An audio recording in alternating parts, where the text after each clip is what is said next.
Di mana letak keadilan Allah? Kalau ada orang beriman berbuat maksiat saat di dunia, kok bisa masuk surga saat di akhirat? Sementara ada orang tidak beriman, amal baiknya kelihatan banyak di dunia. Bantu orang, gak pernah mabuk, gak pernah bunuh orang, gak pernah macam-macam, suka bantu, suka nyumbang, suka macam-macam. Tapi dia gak beriman, kok bisa masuk neraka? Di mana keadilan Allah? Halo? Pernah dengar pertanyaan ini? Itu pertanyaan itu kalau muncul sekarang itu sebetulnya pertanyaan yang telat. 15 abad yang lalu sudah ada pertanyaan serupa. Nah, siapa yang bertanya itu? Sayyidah Aisyah Ummul Mukminin radhiyallahu taala anha bertanya kepada Nabi, "Ya Rasulullah, itu si fulan belum beriman, tapi amal baiknya kelihatan banyak banget, suka bantu, suka nyumbang, suka ini, suka itu. Nanti di akhirat masuk surga enggak?" Anda tahu, begitu pertanyaan itu muncul, yang turun langsung surah dengan namanya Al-Furqan. Ayat yang ke-23. Loh. Ya, kalau Anda nggak belajar nih isi-isi di Quran, kadang-kadang tuh logika semacam ini kalau iman kita lemah itu bisa langsung jatuh seketika. Dan ketika jatuh pada titik nol, itu mudah diarahkan kemanapun. Hati-hati.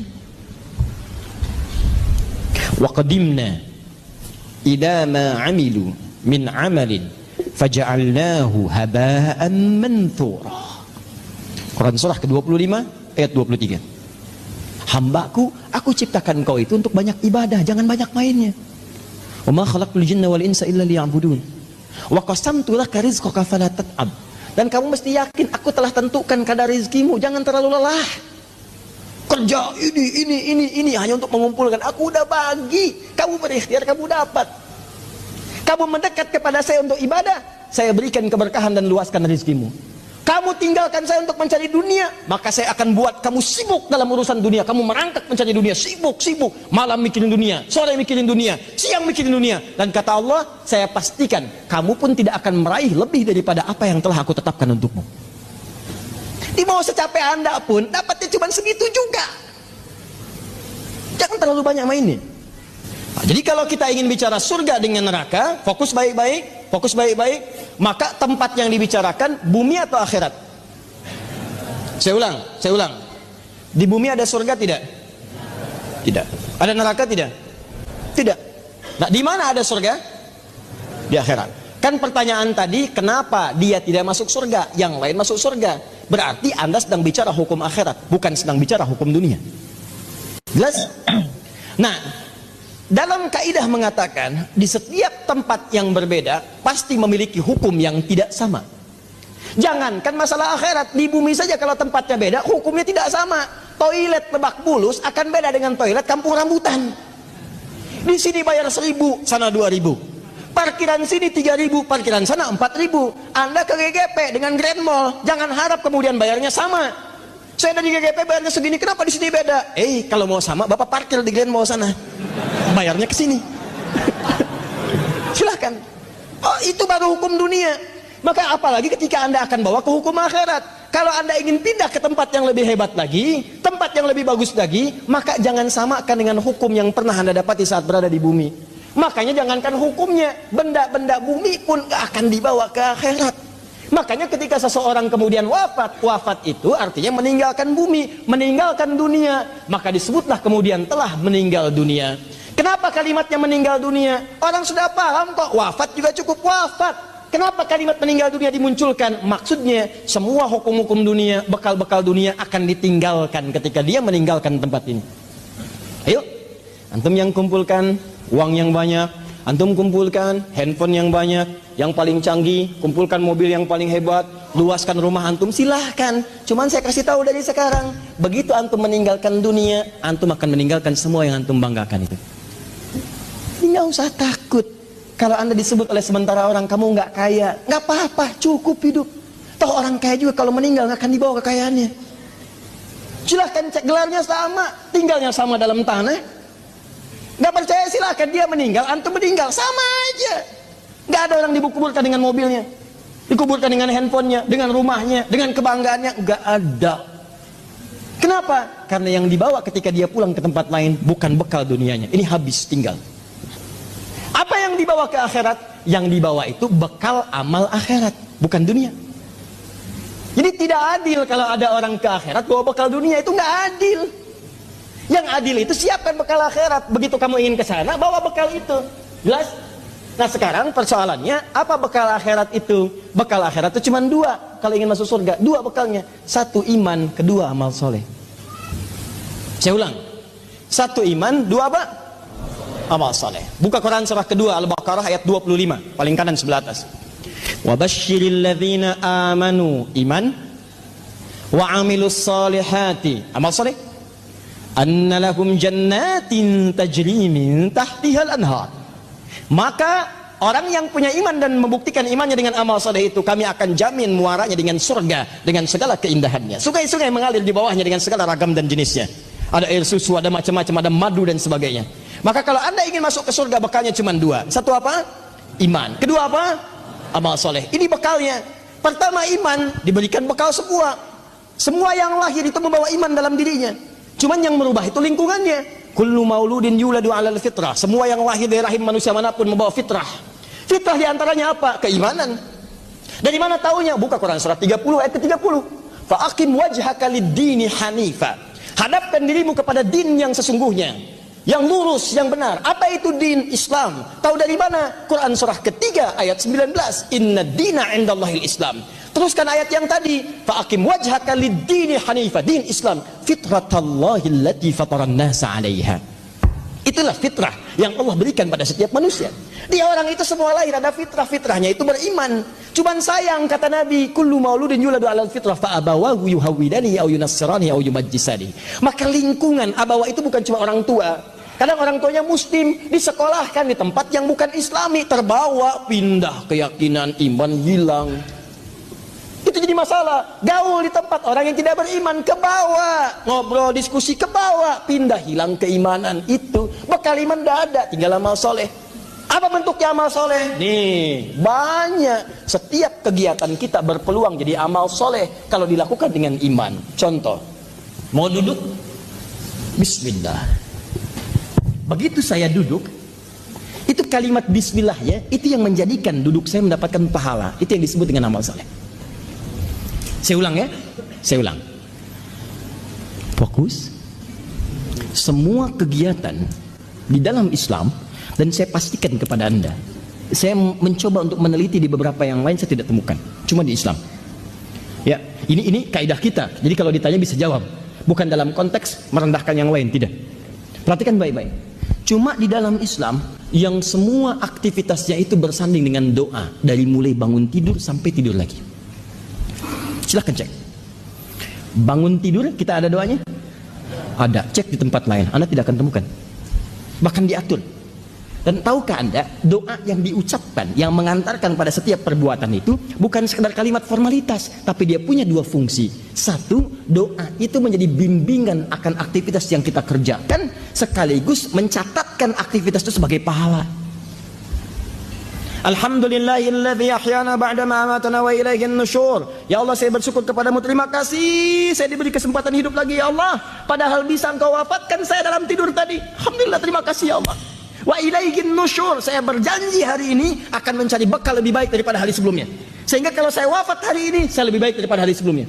Nusyur itu menyebar untuk mencari bekal.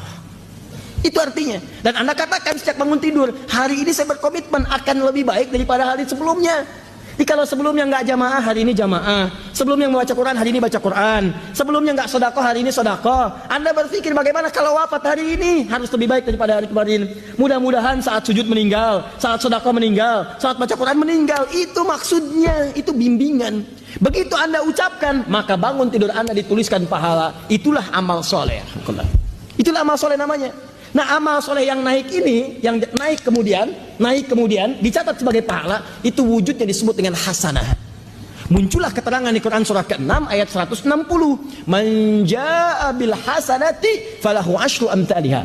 Setiap mengerjakan satu kebaikan, diniatkan karena Allah, doanya muncul, maka ditulis 10, 10, 10. Bangun tidur, alhamdulillah ahyana ba'da ma amatana wa ilaihin nusyur. Amal soleh 10 hasanah kebaikan, naik ke atas. Itulah bekal akhiratnya, bukan dunia. Mau makan, ada doanya. Mau minum, ada doanya. Ke toilet, urusan toilet aja ada doanya. Silakan. Allah. Masuk keluar bersin ada doanya. Silakan. Di mana orang bersin ada doanya kecuali dalam Islam? Orang yang bersin ada doanya. Apa doanya saat bersin? Alhamdulillahirabbil alamin. Masya Allah. Kita jawab apa? Yarhamukallah. Dijawab lagi, Masya Allah. Kecuali dalam sholat. Jadi kalau ketika imamnya Allahu Akbar, Bismillahirrahmanirrahim, ada yang bersin, Hatsin, Alhamdulillahirabbil alamin. Itu bukan jawaban. Dan makmum gak usah jawab Yarhamukallah. Gak usah. Tidak. Ada semua. Masuk masjid ada doanya, keluar masjid ada doanya.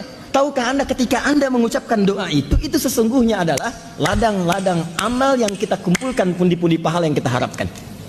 Nah kalau Anda gak hafal doanya, gampang. Kata Nabi, lihat, kullu amrin dhi balin la yubda'u fihi bismillahirrahmanirrahim fahuwa abtar. Di riwayat lain aqta. Setiap perbuatan baik, yang baik-baik, ingat, yang baik-baik. Kalau tidak baik tidak berlaku. Setiap perbuatan baik yang diawali dengan Bismillahirrahmanirrahim. Paling singkat Bismillah. Anda nggak hafal doanya, ucapkan Bismillahirrahmanirrahim. Anda mau minum, Bismillahirrahmanirrahim. Atau ingin singkat, Bismillah. Makan, Bismillah. Baca kitab, Bismillah. Masya Allah, alhamdulillah. Tulis SMS, Bismillah, Assalamualaikum. Terima telepon, Bismillah, Assalamualaikum. Bismillah, Bismillah, itu begitu dikerjakan kumpul pahala. Cuma yang baik-baik aja, yang nggak baik nggak bisa. Korupsi pakai Bismillah nggak bisa. Nah itulah yang disebut amal soleh, wujudnya hasanah. Makanya saat kita hidup di dunia, kita berharap semua aktivitas jadi hasanah, supaya ke akhirat itu melihat hasanah lagi. Maka Anda berdoa mengumpulkan hasanah dunia dan akhirat. Hasanah dunia, hasanah akhirat. Apa itu hasanah? Semua kegiatan jadi pahala. Pahala itu bekal untuk pulang. Apa dasarnya? Iman. Nah yang jadi persoalan, yang tadi itu yang pengen ke surga, dia berhasil dengan aspek yang lain, buat baik. Cuman dia nggak punya iman. Iman itu yang menjadikan amal jadi soleh. Kalau nggak ada iman, amalnya tidak disebut soleh. Amal aja. Amal itu dibagi 3. 1 amal soleh, 2 amal salah, 3 amal aja. Apa itu? Amal adi namanya, adi aja, amal rutinitas. Baik dipandang baik oleh semua orang baik. Kalau soleh itu amalan yang dipandang baik oleh Allah, itu soleh. Makanya istilah soleh itu istilah dalam Islam, istilah dalam Quran.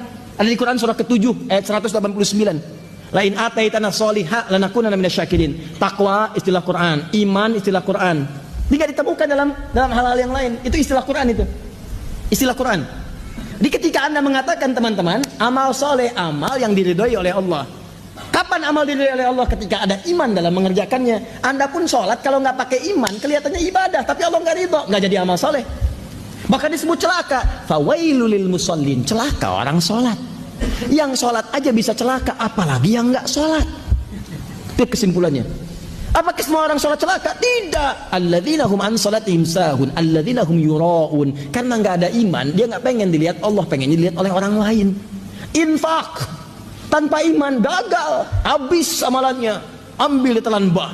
Infak Anda, Masya Allah, 1 miliar, bikin kemudian pamflet dari Sabang sampai Merauke, bikin semua. Begitu dikerjakan, batal amalan, habis. Quran surah kedua ayat 264. Ya ayyuhalladzina amanu tubtilu shadaqatikum bil manni wal adha kalladzi yunfiqu malahu ria'an nas. Habis semua.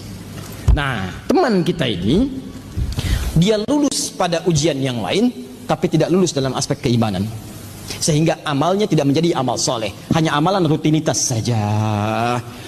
Persoalannya ini dalam urusan keduniaan dia lulus, tapi dia tidak punya iman, dia gagal.